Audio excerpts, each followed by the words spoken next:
Hey guys, I hope you're all doing alright and welcome back to the B1N4G4 channel and welcome back to the Racing Line podcast and the Hungarian Grand Prix review of 2021. I'm back once again with my friend Siraj. Siraj, say hello. Hello. Yes, and of course we've got a lot to unpack during this absolute banger of a weekend, so let's jump straight in. First, I would just like to ask all those newcomers to the channel, and if you do go on to enjoy this video, then do consider pressing that subscribe button. It would really help me out, and I'll stop begging you to subscribe now. Let's get straight in.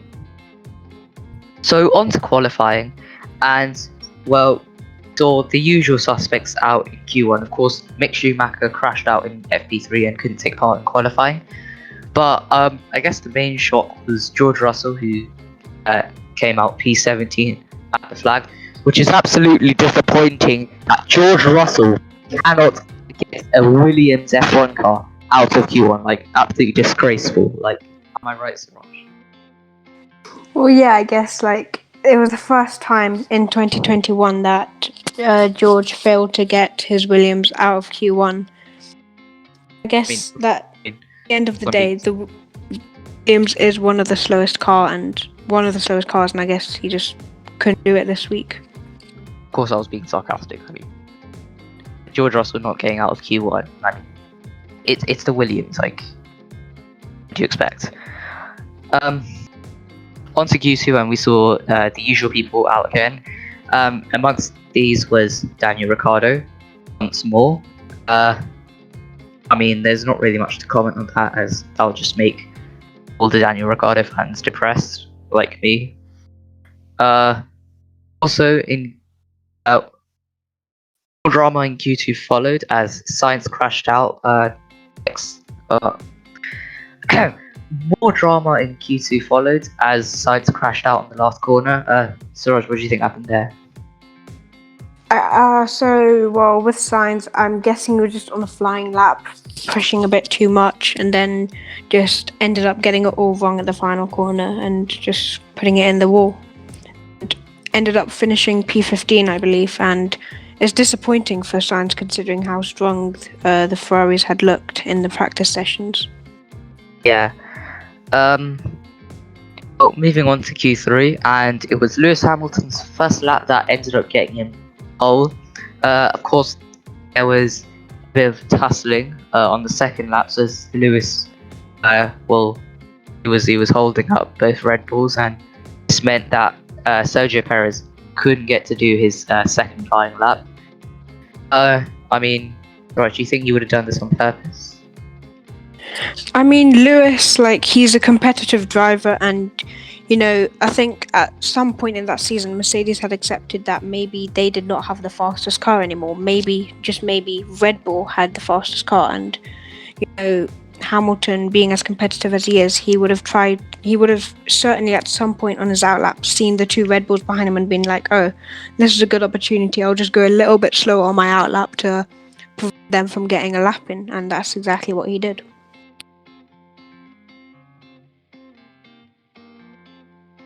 Neither cars improved on their second flyers, and Lewis Hamilton ended up getting the pole from Valtteri Bottas and then Max Verstappen. Yes.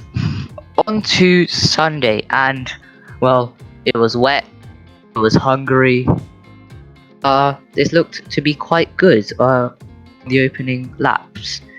Siraj. Well, forward lights are out. Everyone is underway, and into turn one, Bottas does not get a great start.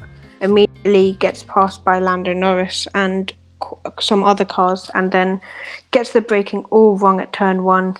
Hits Lando Norris, who goes to hit Max Verstappen, who goes to hit Sergio Perez, and it's just carnage at turn one. Yeah, I mean, Valtteri Bottas was either well, I'm not really going to get anywhere near Verstappen and Hamilton, so maybe the easiest thing to do would be just to take both Red Bulls out. And if I'm honest, that kind of helped Mercedes, because as of now, they still lead the Constructors' Championship and the Drivers' Championship. So, I mean, it's on Bottas. I mean, what more can you ask from him? In all seriousness, I do think he's basically cemented his departure from Mercedes. Like, he shouldn't be getting overtaken by McLaren at the start and then just going straight into turn one. Diraj, Bottas' future. I mean, for Bottas, it's going to be difficult. I think he might have just come to terms and accepted it that he's not staying at Mercedes much longer. Yeah, I mean, it'd be very difficult for Mercedes to justify Bottas staying following that performance. Yeah, so also on the opening lap, we saw Lance Stroll take the through Bottas route and take out Charles Leclerc, who in turn took out Daniel Ricciardo. Yeah, I mean, of course, Stroll's not really going to lose his seat for that because, I mean, it's his dad's team. But yeah, I guess that would have made Leclerc and Ricciardo a bit pissed, not gonna lie. Well, all of that carnage resulted in a red flag. Yeah, I mean, all of that carnage resulted in a red flag, and through this, the track started drying up quite a fair bit, meaning that the whole grid came in for dry tyres, except a certain Lewis Hamilton, who, I mean, Mercedes wanted to try another Sakir 2020 strategy. Siraj, what do you think? It's surely no coincidence that Hamilton was leading the way on the formation lap, and Hamilton was also the only person that didn't box. I think Ocon, who was right behind him, had made up his mind that, okay, I'm going to box this lap. And even on the formation lap, we heard George Russell on the radio saying that everyone is going to box for the slick tyres on this lap. And yeah, so Ocon went in and everyone followed him in. And then a very odd sight of everyone being in the pit lane besides one Lewis Hamilton, who ended up taking the 5 red lights. Of course, Lewis not pitting. I feel like what Mercedes ultimately wanted was for him to pull a gap on the intermediate tyres and then come in. Of course, he didn't do that, ended up just falling down the grid. Whilst that was happening, over in the pit lane,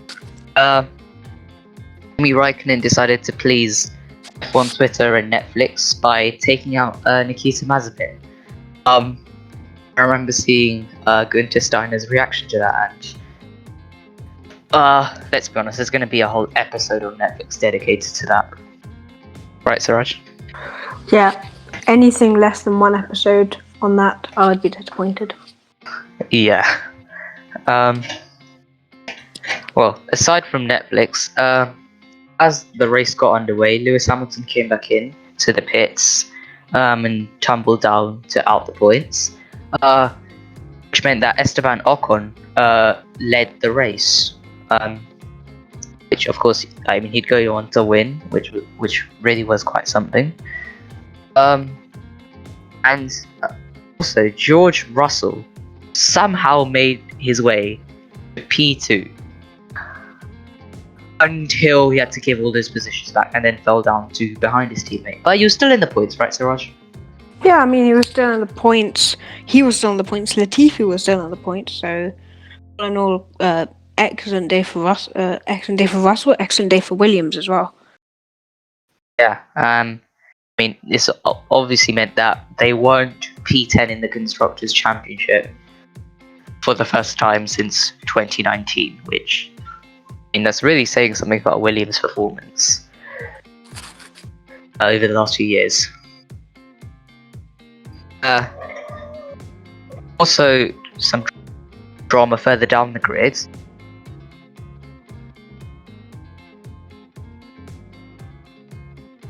Mick Schumacher, that was some pretty amazing defense from him.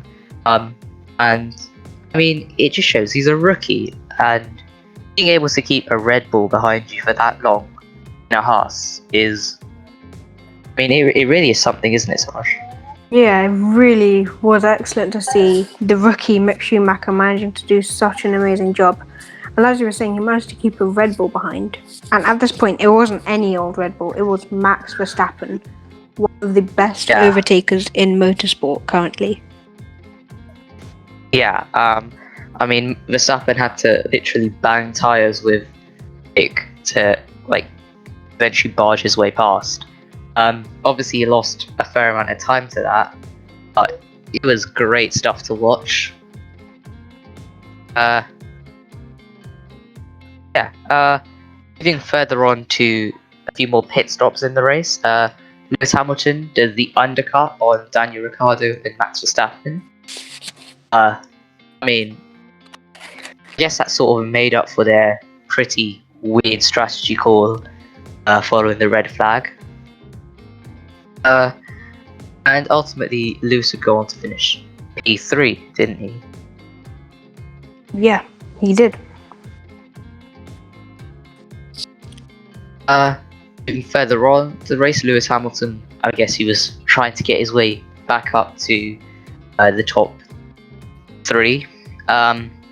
He got engaged in a pretty icy battle with Fernando Alonso, who put on an amazing show of defense. And I think, I mean, much of us say that it was Alonso's defense that helped Ocon win the race, and I'm inclined to agree, as Lewis probably lost so much time to that, and I guess if he hadn't, then he would have just caught up to Ocon and Vettel by the end of the race.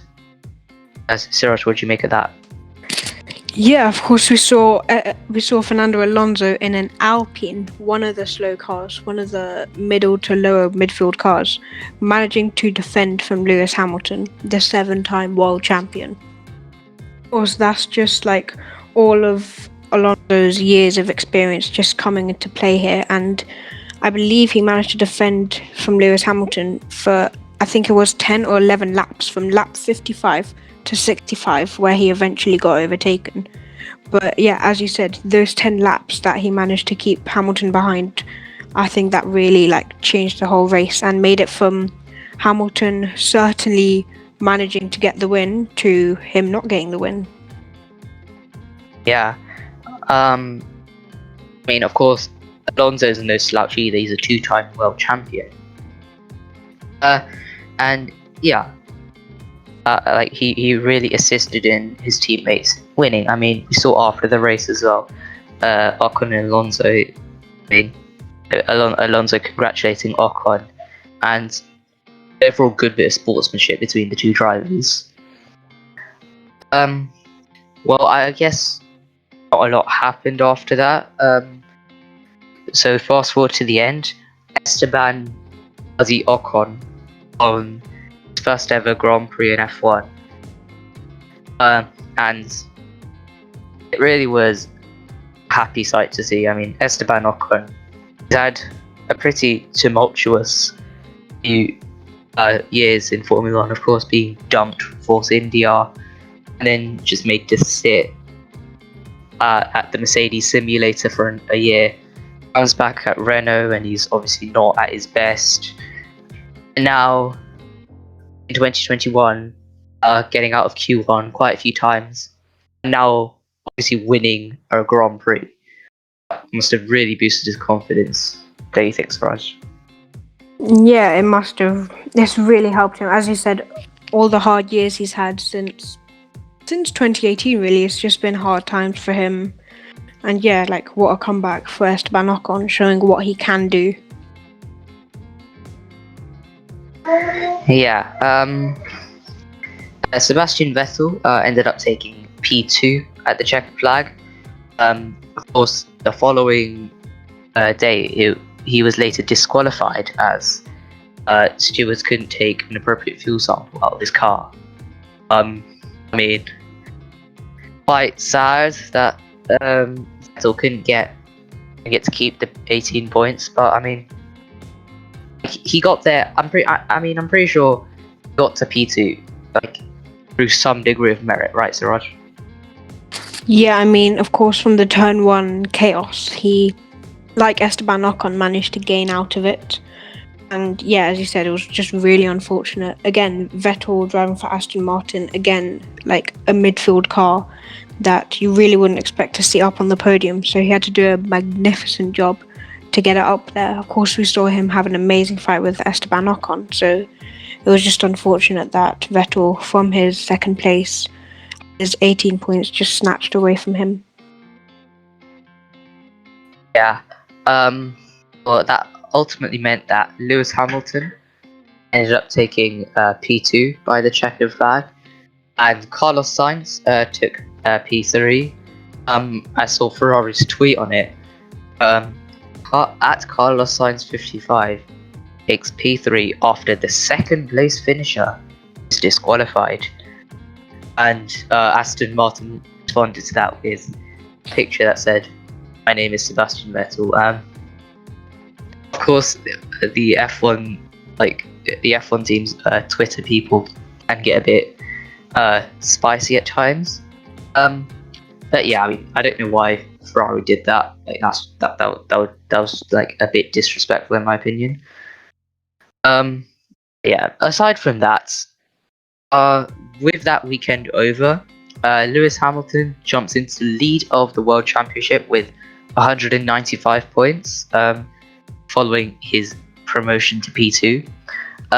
Verstappen, who, I mean, got P10 by the checkered flag, I believe, but then was promoted to P9 following Vettel's disqualification. So I believe he's on 187 points.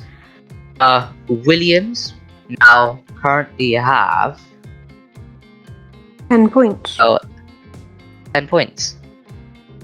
Yes.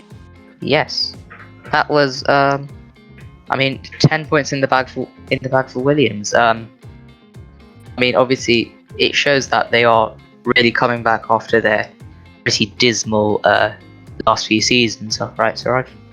Yeah, I mean, like, if we go back to 2019, like, they got no points, 1 point from Kubica at Germany, no points for the rest of the season. 2020, you got no points for the whole season, and then 2021, no points until now, where they just magically just get 10 points at once. Yeah. I mean, ultimately, they'd have to thank Valtteri Bottas for that, I guess. Yeah, so in reality, George Russell should be thanking Valtteri Bottas, as it meant that he would get points. Obviously, there was still a rather funny thought that Nicholas Latifi ended up finishing higher than George Russell, getting more points than George Russell, even though like it was George Russell who we thought would get the first points. Williams. Yeah, I mean, I guess that would have been a bit sad for Russell, but still, points are points, and I'm sure Williams are happy nonetheless, right? Yeah, they have to be. As I said, just 10 points at once out of nowhere. They must be absolutely joyful with that. Yeah, and who knows, maybe in 2022 when the cars are all ultra competitive, we may see Nicholas Latifi as the new Formula 1 World Champion. Who knows? Who knows? I guess that would be the final thought to dwell on today. So Roger, anything else from you? No, really not. That's really everything from a pretty chaotic Hungarian Grand Prix. Yeah, so that wraps up today's episode. If you did enjoy this episode, then be sure to like the video and subscribe to my channel if you want to see more Formula 1 content from me. I've been reviewing M4G4. Thanks for watching, and I'll catch you in the next one.